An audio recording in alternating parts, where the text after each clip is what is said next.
Please welcome Dr. Ameet Patki, President of ISAR, the Indian Society for Assisted Reproduction, and one of the most respected clinician researchers in the field. With a decade-spanning career dedicated to clinical excellence, scientific integrity, and medical education, Dr. Ameet Patki has been a bridge between global evidence and Indian practice. Under his leadership, ISAR has taken major strides in strengthening clinical standards, peer learning, and regulatory alignment.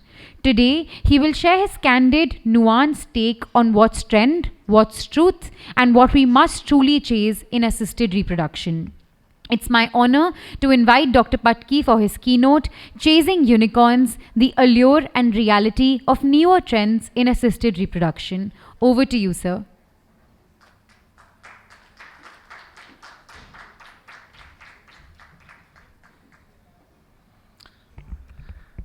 A very good afternoon. Can I have my slides? Yeah. At the onset, I would like to thank IHW Council, Kamal Narayan, and a very hardworking Nayanika, and congratulations for such a fantastic program. I think a round of applause to them. ISAR, with its over 6,000 members, we are delighted to be associated with this program. And I feel very sad that I couldn't be there last year because we were at the Ashray, but ISAR was there in spirit if I was not there. But today I'm delighted to see so many stakeholders come in, and I think it's very, very important that we work together. Today I say happy birthday to Louise. That is what we celebrate, the World IVF Day. And it is not only a birthday for Louise Brown, it is win of science over myth and stigma. And my talk relates to chasing unicorns. Had not Professor Steptoe and Edward chased this unicorn and relentlessly tried 40 times before they got this pregnancy, I don't think we all would be here treating millions of our patients. Can I have the film, please? We all chase unicorns' big dreams, rare opportunities, that 1 in a million shot. But the hardest part, taking the leap of faith. You may not see the safety net, but sometimes the only way to know is to jump.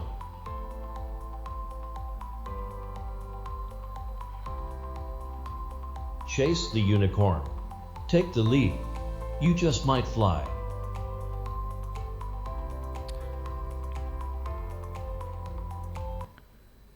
So, ladies and gentlemen, today I'll be speaking on a topic which is chasing unicorns, the allure and reality of newer trends in infertility practice.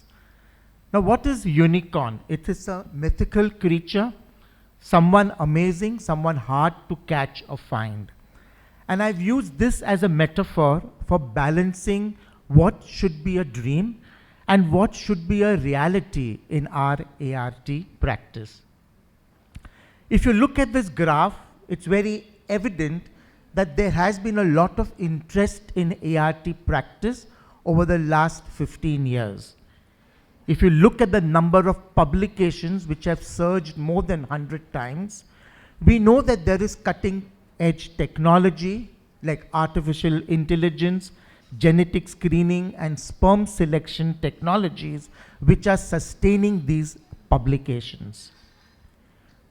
But I would like to concentrate on 5-6 major trends that are there in our practice and how we need to balance the dream and the reality in each of them.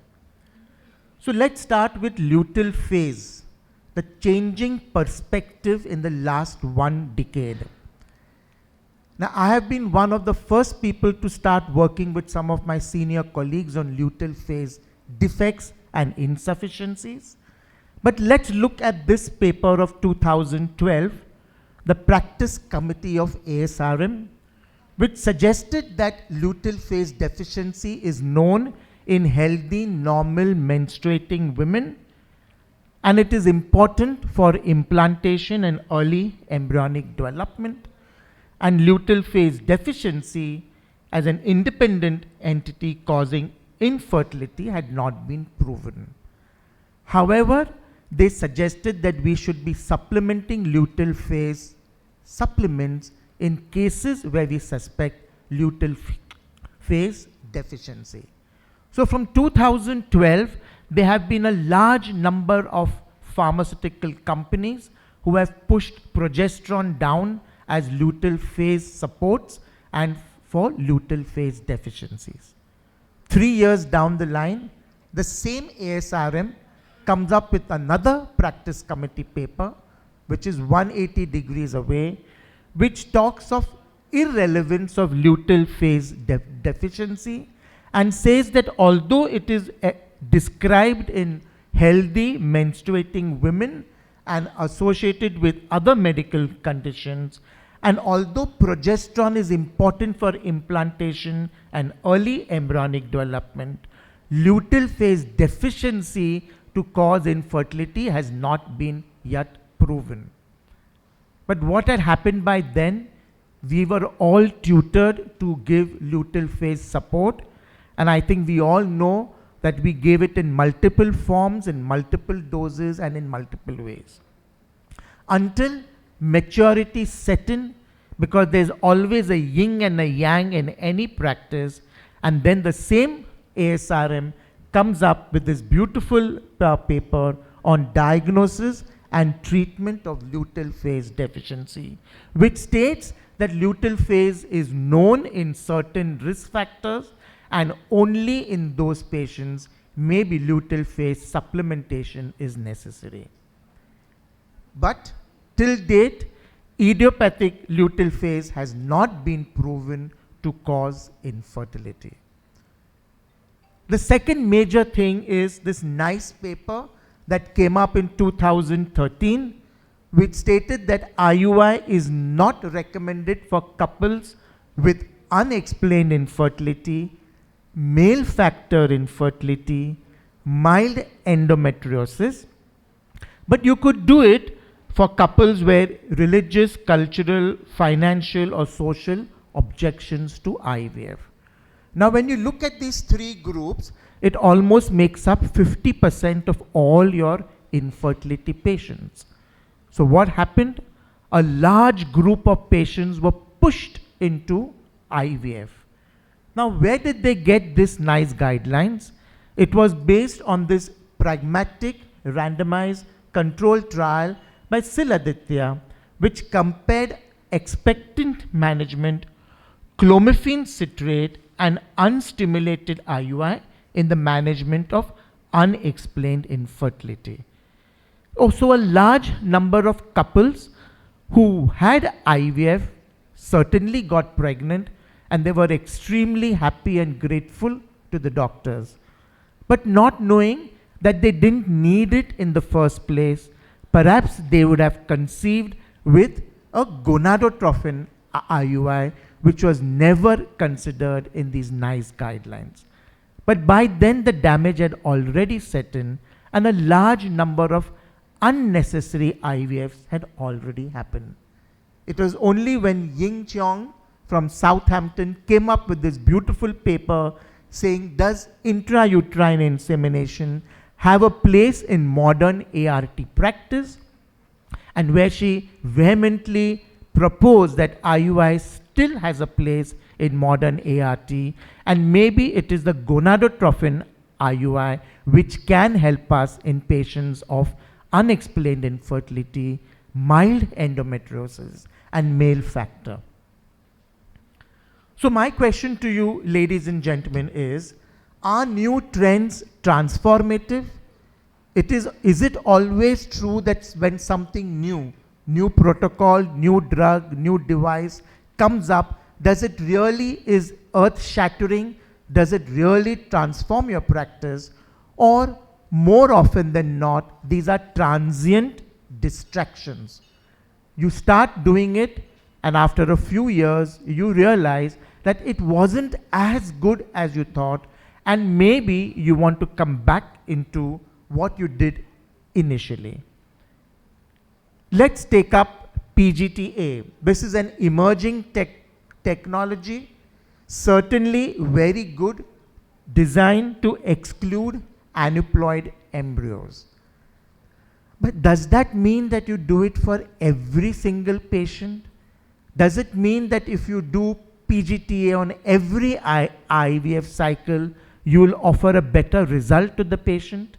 Certainly not, because now studies are showing that in young women and in women with good prognosis, PGT-A certainly doesn't give you a good cumulative pregnancy rates, may reduce time to pregnancy, but it is better to avoid invasive technology because we really do not know how biopsying, freezing of embryos would cause genetic issues maybe 20, 30, 40 years down the line.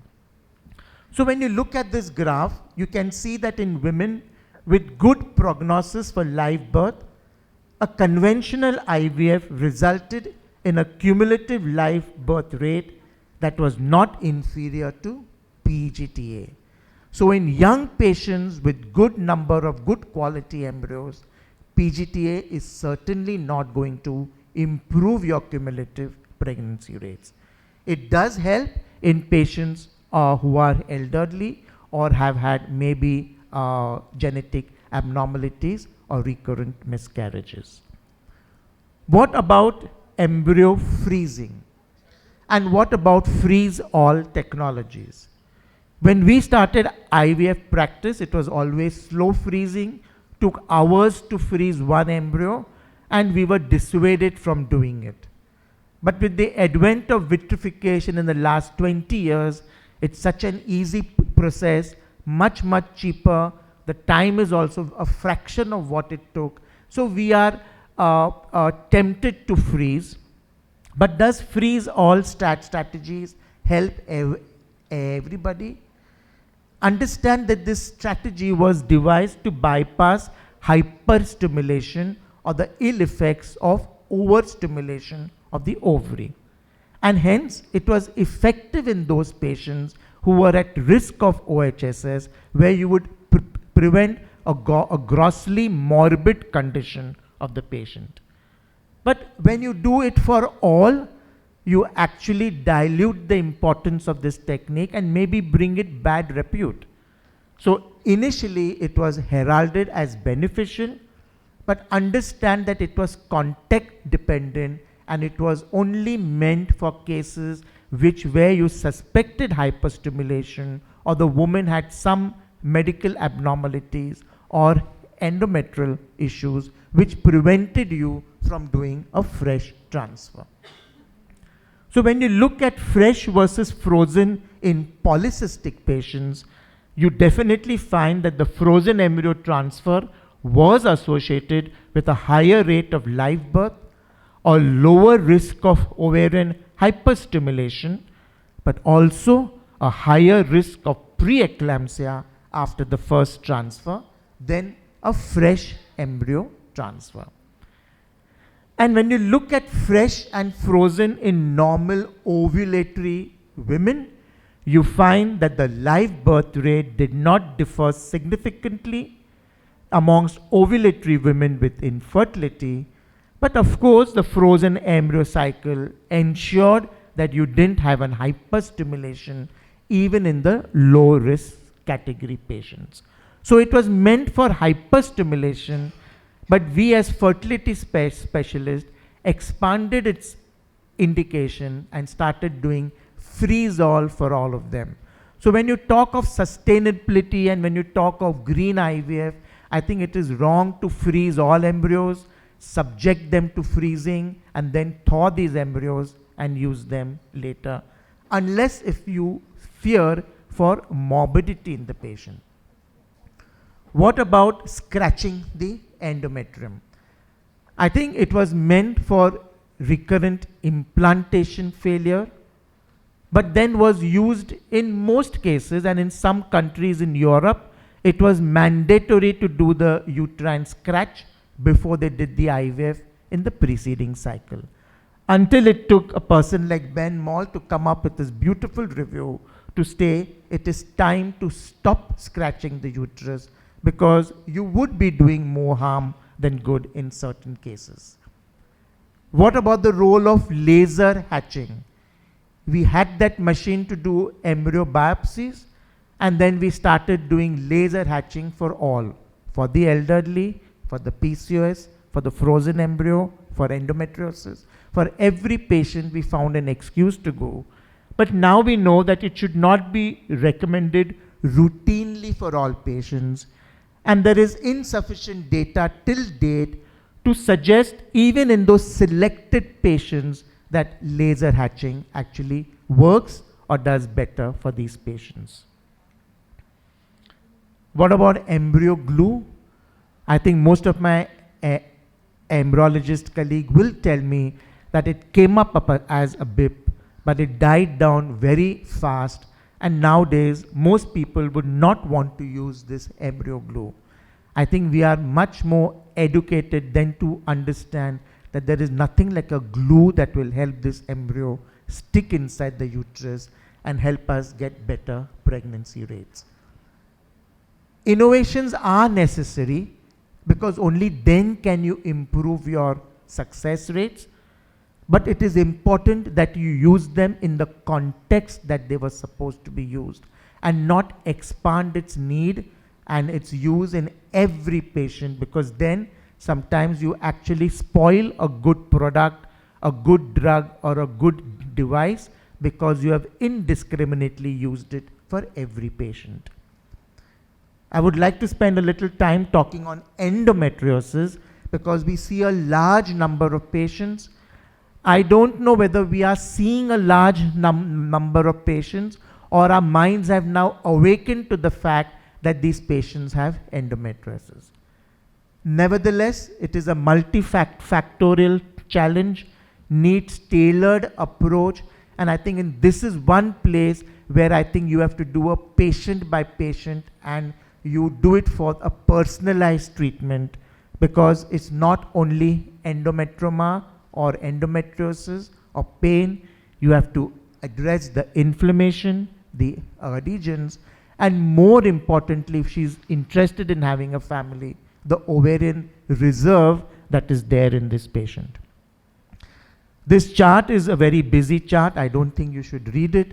But what is important is that what comes before, the ART or the surgery? And I think this is patient context driven. I think it is important that you sit with the patient and discuss, because in my mind, surgery takes precedence in ART only and only if there is symptoms of pain in this patient. I think in rest of the patients, ART should take precedence, and as we all know, the first surgery is the best surgery and should be done in the best of hands. Reproductive pathologies, uterine abnormalities, the septum resection definitely impacts recurrent miscarriages, and that is what we do for all our patients of recurrent miscarriages if they have a septum. But if we extend this use to infertility, I don't think there is sufficient evidence to conclude whether a septate uterus is associated with infertility, and hence I think it's important to not do it, because sometimes overzealous repair of the septum can actually cause more adhesions, more harm in this patient than that so-called septum which was there. Also, there are various degrees of septum in the uterus, and I think it is important for the doctor to know which septum actually needs to be ignored and which septum actually needs correction, even in cases of recurrent miscarriages. But ladies and gentlemen, I think we missed the bus on fibroids. 10 years ago, this was a beautiful paper which said that the fibroids, even if they are not indenting the uterus, even if they are not more than 5 centimeters, can reduce fertility by reducing the tubal patency, by decreasing the sexual coitus, by the inflammation, by making the endometrium blood flow alterations and reducing implantations. But we did not listen, and we stuck to our guns, saying that only if the fibroids indent the uterus or is more than 5 centimeters, we should be treating them. But now there are excellent papers to suggest about infertility and association with uterine fibroids and what are the possible mechanisms, and there are multiple mechanisms by how these fibroids affect implantation. And we know that fibroids, even if they do not indent and even if they are not more than 5 centimeters, reduce IVF success by as much as 25 to 30%. We all know what are the predictors for ovarian response, and we all individualize treatment for ovarian stimulation, taking into consideration age, BMI, other pathologies, and how the patient responds. So I think it is important to use AI in such cases. You get models, you get a predictive analysis, because only that will help you to reach the promised land of individualized ovarian stimulation, where you get the right response, you don't get poor response, and neither over response, and you can then use this to minimize the amount of drugs and also the cost to the patient. So in unexplained infertility, I think it is diagnosis, if it is by exclusion, leads to potential over-treatment. I think we should fall on these prognostic models and also look at expectant management in these patients, because there's a beautiful paper by Hull way back 20 years back, which said that even if you do nothing in these patients of unexplained infertility, almost 20% of them will get pregnant within 3 years spontaneously. So when you use these models, you reduce unnecessary interventions, particularly in patients of unexplained infertility. My second question to you is, we always talk about live births. We talk about cumulative live births. But is that the only metric or the benchmark that we should now be using once IVF is more than 47 years? I think we should push ourselves, push the benchmark, and say how it impacts maternal and neonatal health holistically. And only then we will be able to evaluate our freeze techniques. Only then we'll be able to evaluate unnecessary embryo biopsies and the various drugs that we give mothers in the hope that we get a pregnancy, because we now are looking at only getting a pregnancy and a live birth. I think we will be answerable to a large number of questions over the next 3 to 4 decades if we don't push our benchmark to health, maternal and neonatal holistically. Can I have the film, please?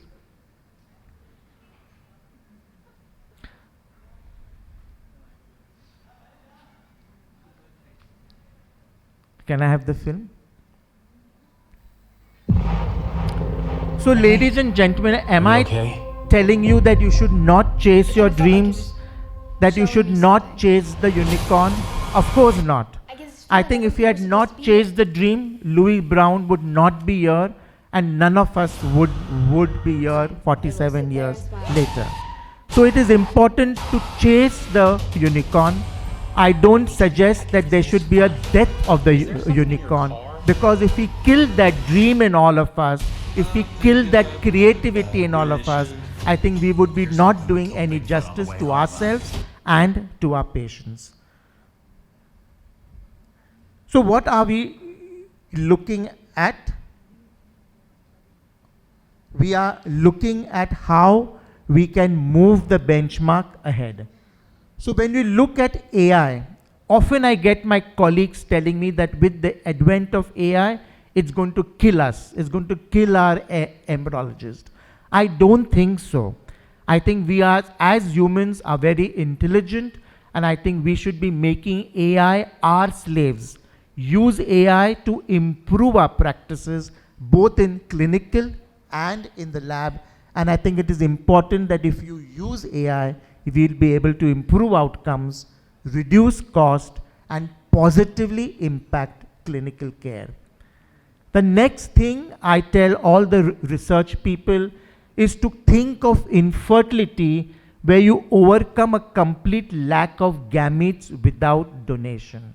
So now we offer sperm donation, egg donation, but you still have to do IVF. Let's think of a world where IVF is not needed. How about trying to rejuvenate those ovaries? How about trying to restore fertility in these women, where embryonic stem cell, I think, will be able to help us. Because current techniques do not cure infertility. None of us cure. We bypass the infertility and we offer various options to the patient. So think of something where we'll be able to restore fertility back in this man and in this woman. Think of gonadal transplantation. Think of cryopreservation of gonads, particularly in patients who are undergoing chemo and radiotherapy, and where this can be transplanted back, because that is true treatment and cure for infertility. I think there have been anecdotal cases where live births have been reported, and I think gene therapy is just round the corner, which will be valuable because we should know which genes to trigger so that the fertility is restored and the fertility is rejuvenated, because that is the true meaning of curing the patient and not only treating them. So develop a digital ecosystem where you can give personalized care, use AI, and they use the power to predict what dose, which embryo, and when to transfer, but the multiple images that you have to help us make decision making, image tool analysis. I would like to end my talk by saying, for last year's words belong to last year's language, and the next year's words await another voice. And ladies and gentlemen, to make an end is actually to make a new beginning. Thank you very much for a patient hearing.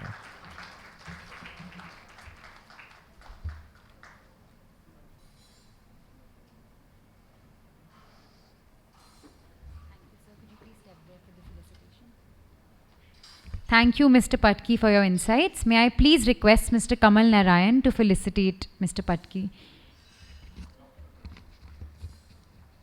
Dr. Patki, yes.